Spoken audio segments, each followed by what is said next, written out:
Here are some ways you can avoid analysis paralysis. Hi, I'm Coach LA. I'm an ADHD life coach and I help women get things done. So, when we're talking about analysis paralysis, essentially what's happening is decision making happens in this prefrontal cortex of the brain, and this is where executive function exists. And we have seen through fMRI studies that this part of the brain in ADHD people is underactive. Maybe not by a lot, but even by a little, has a huge effect on us.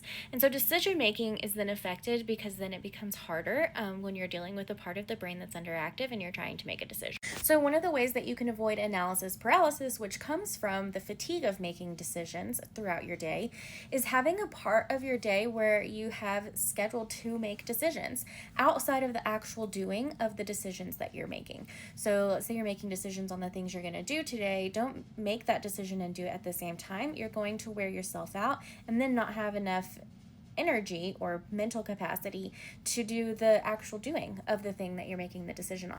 I would also limit your options. I'm the kind of person who likes to have a lot of options, and I have had to learn to limit myself, and so I'll narrow my options down to like 3 or 5, and then I'll pick from those 3 or 5 things when I'm trying to narrow down like something that I'm buying or something like that. Or I might have my husband help me if I'm really struggling with those 3 to 5 things, and if I give him a smaller number, it helps him to help me make those decisions too.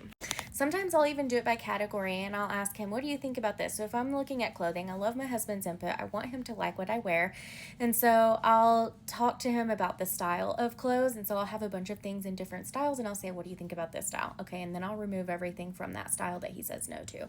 And so that kind of helps me as well. So getting input from others can be helpful when you're making decisions. Those are the 2 biggest things that you can do to help with analysis paralysis and keeping it from becoming such a bear in your life. If you found this content helpful, like and follow my page for more.